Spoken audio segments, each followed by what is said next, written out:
My name is Samidha Joglekar. I'm a vocalist. I sing Hindustani classical music. So the first piece that we're presenting is called a Tarana. It is a specific type of composition in North Indian classical music that uses the sounds of the tabla drum as the language.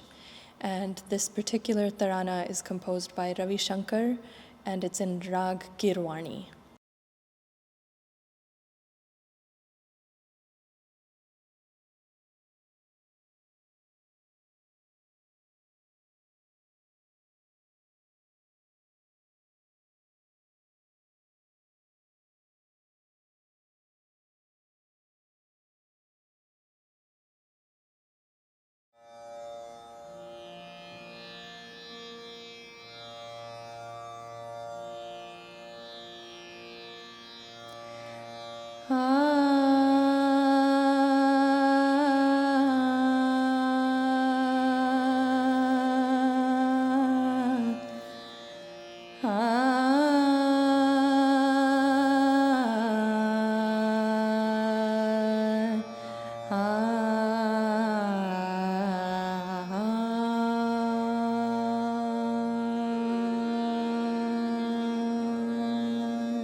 My name is Abbas Janmohamed, and I play tabla.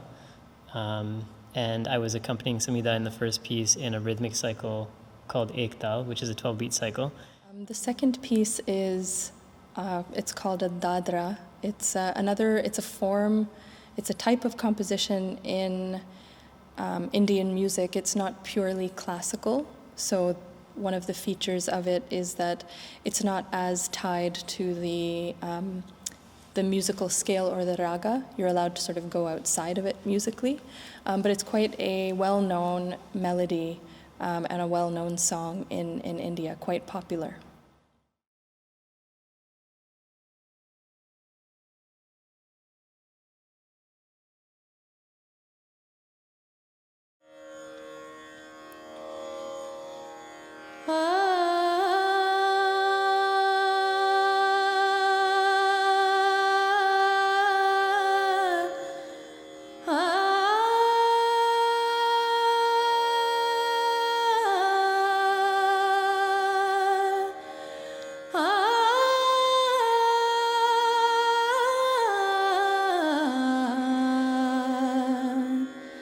Rangi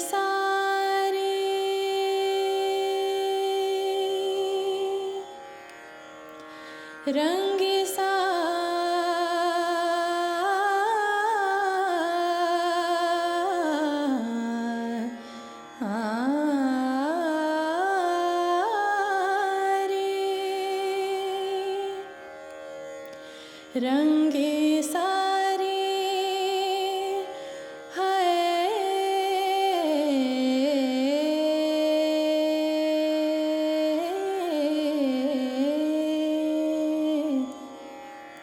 Rangi sari gulabi chunariya re Rangi sari gulabi chunariya re mohe mare nachariya savariya re mohe mare nachariya savariya re Rangi sari Rangi sari gulabi chunariya re mohe mare nachariya savariya mohe mare mare mare mohe mare nachariya savariya re mohe mare mare mare mohe mare nachariya savariya re mohe mare nachariya savariya re Rangi sari Rangi sari gulabi chunariya re mohe mare nachariya savariya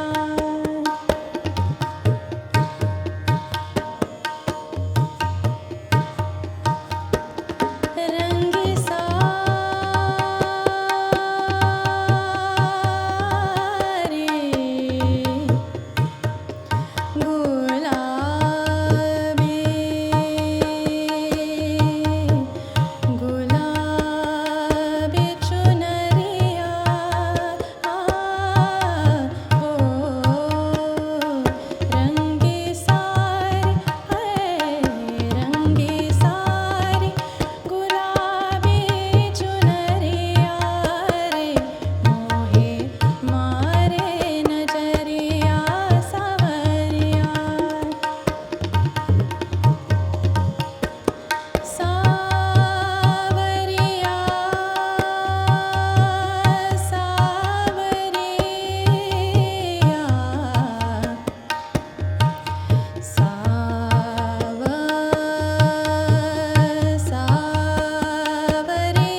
the first piece that we presented, which is the Tarana, the Tarana was the story that I've heard about where the Tarana comes from is it comes from a Sufi poet, writer, scholar from India. His name was Amir Khusro.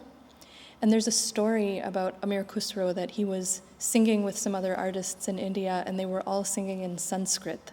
And it was a language that he didn't have access to that language, being from Central Asia. So instead of singing in a language like Sanskrit, he took the tabla bowls, the tabla sounds, and he made that the language. And so it's almost like he made music the language, instead of it being literal words with meaning. And when I learned that about Tarana, it really made me appreciate that form more, because I can relate to that. I mean, I grew up here. The languages that I sing in, I don't speak those languages fluently. You know, my parents speak them fluently at home. I've grown up hearing those languages, but I don't speak them every day. I can sing in them, but the Tarana being words that don't necessarily carry meaning, it's like the music is carrying the meaning. The music is the language. Mm-hmm. So that's one of the reasons why I thought singing a Tarana would be kind of a good piece to choose, you know, because it kind of represents music as a language, kind of that universal language that we can use to communicate, which is music. Yeah. Samidha and I both were on a scholarship in India, actually. There's an institution over here in Canada called the Shastri Indo-Canadian Institute, and both of us received arts fellowships in 2005 and 6. And Samidha was living in Mumbai, and I was living in Delhi for half of our fellowships. And then at one point, I moved to Mumbai, and that's when she and I met. And then we had a concert that we were flown out to Delhi to do together. And then it was just really interesting to meet like another Canadian out in India. So the first time we met was actually in India, but we're both from Canada. So it was a pretty interesting meeting. Arts is something that I've always had a real passion for. I was interested in tabla from the time I was maybe around 8 or 9, and I just was really intrigued by the sound. I love the different contexts that this instrument can be used in. So it's something that I really took interest in and pursued from a pretty early age. I still went ahead with my education, and it's not something that my artistic practice is not something that I rely on for income or professionally, but it's something that I do very passionately and with dedication and commitment, I would say. I still, even now, am learning from my teacher. For me, pursuing music was something I was interested from a very young age, and specifically learning Indian classical music. That was an opportunity that was presented to me at a young age. I happened to meet a teacher, and I think I was searching for some connection with my heritage, you know, being born and brought up in Canada, but with parents who are first generation immigrants. You know, you are sometimes asking questions about, okay, where am I from, and wanting to learn about your roots and your heritage. So learning Indian classical music, for me, that's what gave me some answers. It gave me a connection to where my parents are from, where my family is from. And so that's what motivated me to apply for a scholarship, the same scholarship that Abbas applied for, and to go to India and study for a number of years. For me personally, music has always been kind of like a companion. It's been something that I always would go back to. And so when I had the chance to learn Indian classical music, as I was saying before, I was asking certain questions about my heritage, my linguistic, cultural, religious heritage. And so when you grow up, it's like there were these two streams in my life. It was, one stream was I was learning at the Royal Conservatory, and the other stream was I was learning Indian classical music. And sometimes these streams would like come together, and then sometimes they would diverge. And so similarly, I was growing up in Canada, but I had this connection through my parents to India. And so I wanted to explore that, and music ended up being the avenue through which I could explore that. And definitely when I arrived in India to learn music, Abbas, I don't know if you felt the same way, but because we grew up here, arriving in India, it's almost like you start to ask new questions about your identity, because suddenly you connect with your Canadian identity more, even though you're in the country that your family originally is from. Yeah. So it was an interesting experience to learn Indian classical music here and then go to India and be placed in a completely different environment, completely different context. Absolutely. Where the music originates from. And then to negotiate how you fit, or how I felt I fit, in that environment. Yeah, absolutely. And even sort of like getting used to the way of learning over there, and specifically the way of learning arts over there. I think it's different from what we are used to over here. Yeah. Growing up over here, I felt that everything was quite transactional, in the sense that you give something and expect to receive something, with respect to, let's say, tuition, and then you're taught something. Over there, I felt like the whole concept of learning from a guru was a pretty new thing for me when I moved to India. Yeah. So devoting yourself to somebody or to an art, and really committing yourself to that and practicing it, it's almost like you prove yourself in a certain way to your teacher, and then they give you things that they feel that you are ready to learn. And I think that that's a different style of learning, and certainly it was I found it to be a really enjoyable experience. I grew a lot from that experience in India. Yeah, me as well. Yeah.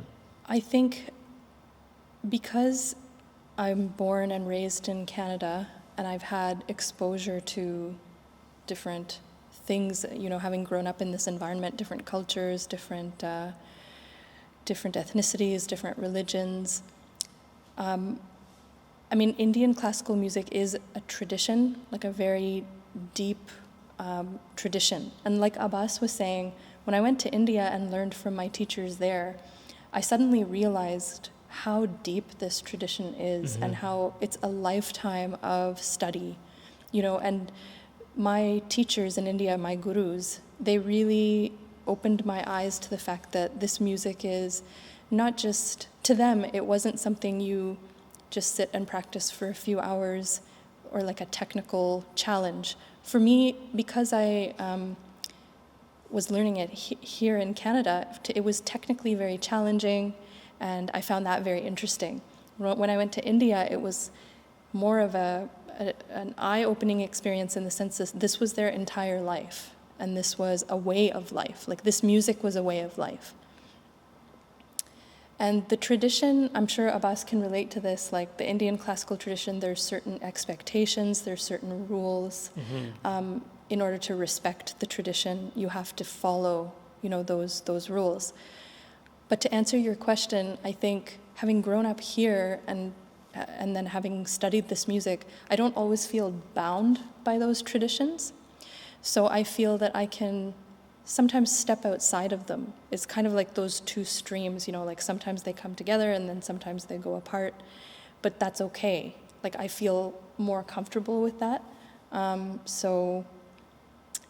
I think it's an ongoing dialogue. Yeah. How do you feel about that? Yeah, no, I agree. I think coming back to Canada after living in India and studying tabla over there, I feel like and listening to all sorts of other music over here too, in Canada, and growing up over here, I've started listening to other music through some of the stuff that I've heard in Indian classical as well. And so sometimes I like to experiment and put the sound of tabla in other contexts, and that's stuff that I find fun and exciting to do. And I don't feel bound by or restricted so much by those traditions, I would say.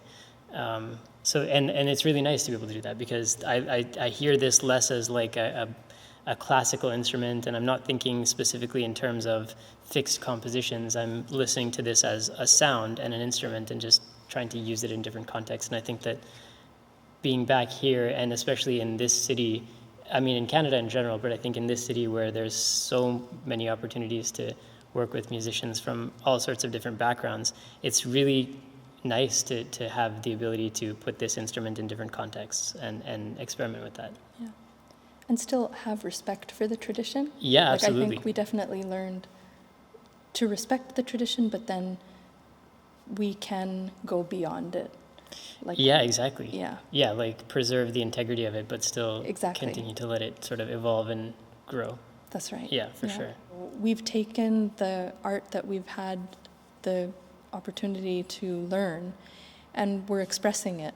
And so it's not going to be the same as it was in the generations before us. It's going to be a different expression. Mm-hmm. But with respect, as we were saying, with respect for the tradition it comes from, but a new interpretation, a new expression that kind of represents who we are. Working with other musicians over here and, listening to concerts here in Canada, these are all things that have expanded my understanding of Indian classical. Also made me understand how much there is to learn and how far you can go in this art. It's so expansive. There's so much, and it makes you realize how, well, at least for me, I feel like it makes me realize how much further there is to go. And sometimes I feel like that can be a little bit limiting or intimidating. It's sort of like, especially over here, growing up over here, attempting to perform these really rich classical arts of India and South Asia, I feel like sometimes it's a little bit intimidating, especially now when everything can just go, it's all on the internet at this point. So basically you record and it gets put out, and that's the way that it is. But at the same time, I've been really fortunate to have a teacher who is extremely supportive and is a teacher who is always encouraging me to perform and to continue practicing and to grow and to sort of accept where you are, to just go ahead and perform. And I think that that's a really wonderful thing. I feel very lucky to have a teacher like that. So coming back to the question, I feel like here in Canada, it's really, my understanding of Indian classical has grown quite a bit, and working with other musicians has taught me to use tabla not just in a classical context, but in a variety of contexts. And it's allowed me to find my own sound with the instrument, and it's allowed me to feel more comfortable being less traditional with the instrument, and being more like genuine or authentic to who I am and my musical background and my understanding of the music that I make as well. So I've just started playing this instrument and using the rhythmic patterns that I study with tabla in beat making and finger drumming and hip hop and electronic production and all these types of things. And I really enjoy that stuff. And so I hope at some point to share some of that as well. It's something that Samidha and I had considered doing also for this as well. But again, just with the inability to practice because of COVID, it's not always possible to make this happen. So anyways, so I think that it has really expanded. Coming back over here, Samidha and I have had a chance to practice some of our repertoire together, and I feel like I've been able to continue to grow with this by working with other musicians and other musicians in different backgrounds as well. I think when I came back from India, what I really was thinking about was how can I use what I learned back here, at home. Yeah. And I found that some of the most interesting musical experiences that I had was when I was made to sing with like a jazz ensemble or like a blues singer, or put in an environment where I'm not familiar with the musical traditions that the other artists are coming from, but we are able to make music together, again, because there are these universal elements that connect every musician. So those have been really rich experiences for me, like working with other musicians who come from different backgrounds. They bring very different elements to whatever music it is we're making, and then exploring that and seeing, like we were talking about before, how can you respect the tradition, but then also maybe bend it a little and see how it can fit nicely with another musician's piece of music, for example. So that's been really interesting to do over the years since I've been back. And then the opportunity for us to practice together has been really special, just because practicing with live tabla, it's really special. And then also just the interest that we share and the friendship that we've been able to develop over the years. Mm-hmm. So that makes it,